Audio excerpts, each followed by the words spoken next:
જય શ્રી કૃષ્ણ મિત્રો, આજે જો આપણે કાજુનું શાક બનાવવાનું છે ને નાન બનાવવાની છે. તો કાજુનું શાકમાં જો ટમેટું, મરચું, લસણ ને આદુ એની ગ્રેવી કરી નાખવાની. આને ગરમ પાણીમાં ઓલું કરીને પછી આની ગ્રેવી કરવાની ને પછી ડુંગળીનો ને તમાલપત્રનો ને એના બધાનો વઘાર કરવાનો ને કાજુ આ ઉપરથી નાખી દેવાના. ગરમ પાણી જો થઈ ગયું છે એમાં આપણે ડુંગળી કાજુ નાખી દઈએ. થોડી વાર એને ઉકળવા દેવાના. ઉકળી જઈને પછી એની અને ટમેટાની બેની ગ્રેવી અલગ અલગ કરી નાખવાની. જો હવે આ ડુંગળી ને કાજુ આપણે બફાઈ ગયા છે તેને હવે આપણે ઠરવા દઈએ થોડીક વાર કાઢીને. ત્યાં સુધીમાં આપણે છે ને ટમેટાની ગ્રેવી કરી નાખીએ.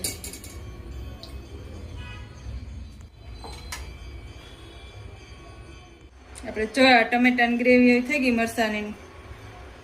હવે આની ડુંગળીની ગ્રેવી કરી નાખીએ. આ ઠરી ગયું છે. જો આપણે ડુંગળીની કાજુની એની ગ્રેવી થઈ ગઈ છે. હવે આમાં આપણે કાઢી લઈએ. જો તપેલીમાં ઘી નાખીને એમાં કાજુ તરી નાખીએ. આપણે જો ઘી ગરમ થઈ ગયું છે તો એમાં કાજુ નાખી દઈએ, તરી નાખીએ. કાજુ લાલ થઈ ગયા, તરાઈ ગયા, હવે કાઢી લેવાના.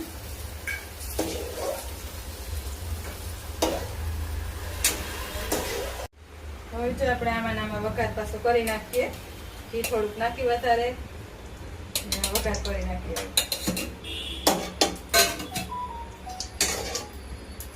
તમાલપત્ર, હિંગ ને બધું નાખીને વઘાર કરી નાખીએ.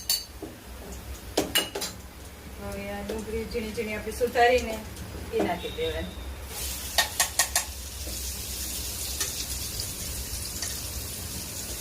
અને એકદમ લાલ સાવન થાય. જો આપણે ડુંગળી લાલ સરસ થઈ ગઈ છે. હવે એમાં હળદર નાખી દઈએ, અડધી ચમચી, ને મીઠું સ્વાદ અનુસાર.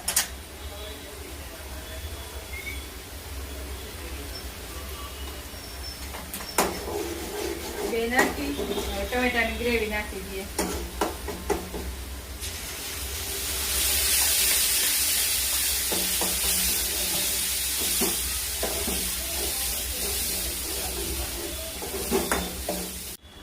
હવે જો લાલ મરચું નાખી દઈએ, ધાણા જીરું નાખી દઈએ, ગરમ મસાલો ચોરી નાખી દઈએ. હવે બધું જો મિક્સ કરી નાખીએ.